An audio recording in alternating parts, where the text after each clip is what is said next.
Hello বন্ধুরা, তোমরা সবাই কেমন আছো? আশা করি ভালো আছো। তো আজ সকালবেলায় ঘুম থেকে উঠে চলে গিয়েছিলাম সজনের ফুল কুড়াতে। আজকে করব সজনে ফুলের বড়া, যার জন্য দেখো আমি কিছুটা মশলা এখানে বেটে রেখেছি। আদা, জিরে, কাঁচা লঙ্কা, আর এর মধ্যে চাইলে তোমরা একটু গরম মশলাও দিতে পারো। তো আমি মশলাটা আগেই বেটে রেখেছিলাম, ওই জন্য আগে দেখো নিয়ে নিয়েছি বাটির মধ্যে। তারপরে দিলাম সজনের ফুলগুলো, ভালো করে বেছে ধুয়ে রেখেছিলাম যেগুলো। এরপরে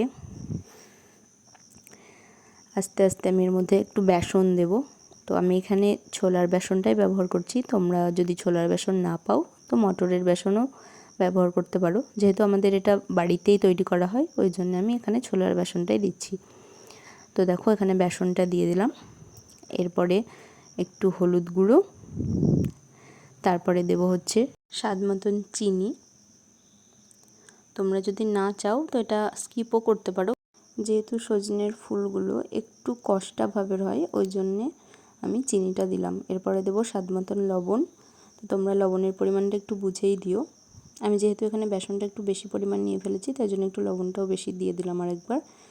এরপরে আমি এর মধ্যে দেবো একটু গরম মশলা গুঁড়ো। তো তোমরা যদি গোটা গরম মশলা তখন মশলার সাথে বেটে নিয়ে থাকো তাহলে আর গুঁড়োটা দিতে হবে না। এরপর এগুলোকে ভালোভাবে মিক্সড করে নিয়ে আস্তে আস্তে এর মধ্যে জল দিয়ে মাখাতে হবে। তো দেখো আমি এগুলোকে আগে ভালো করে মাখিয়ে নিচ্ছি। যেহেতু মশলাটা একটু আমার জল জল ভাব ছিল, সেজন্য একটু দলা পাকিয়ে গেল। এরপর আস্তে আস্তে জলটা দিয়ে ভালো করে মাখিয়ে নিতে হবে। বেসনটা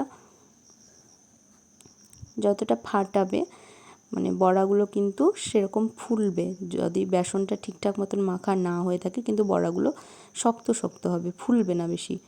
দেখো আমার এখানে মাখা হয়ে গিয়েছে।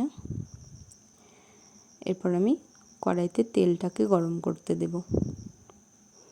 এখানে দেখো কড়াইতে তেল গরম করতে বসিয়ে দিয়েছি। তোমরা প্লিজ কেউ কোনো বাজে কমেন্ট করো না, কারণ আমি বড়াটা যেহেতু গরম গরম খেতে বেশি ভালো লাগে, ওই জন্য এটা শেষে করছি। আর তার আগে আমি মোচা রান্না করেছি, এই জন্যে কড়াইটার এরকম অবস্থা। দেখো এখানে তেলটা বেশ গরম হয়ে গিয়েছে। এরপর আমি আস্তে আস্তে বড়াগুলোকে ছেড়ে দেবো এক এক করে। দেওয়ার সময় একটু অবশ্যই খেয়াল রাখতে হবে যাতে তেলটা ছিটকে না হাতে পড়ে। আর বেসনটা ঠিকঠাক মতন মাখতে হবে যাতে মানে সঠিকভাবে দেওয়া যায়। অনেক সময় হয় কি খুব গাঢ় হয়ে যায় মাখাটা, জলের পরিমাণটা ঠিক অনেক সময় বুঝতে পারি না, তাই জন্যে। তো দেখো আমার এখানে আমি একটু বেশি পরিমাণেই দিয়ে ফেলেছি। তো বড়াগুলোকে দেখো এক পিঠ হয়ে গেলে অন্য পিঠটা উল্টিয়ে ভালো করে ভেজে নাড়াচাড়া করে দু পিঠ সমানভাবে হয়ে আসলে আমি নামিয়ে নিয়েছি। তো ভিডিওটি কেমন লাগলো অবশ্যই জানিও। আর হ্যাঁ, প্লিজ চ্যানেলটাকে সাবস্ক্রাইব করতে ভুলো না কিন্তু। ধন্যবাদ সবাইকে।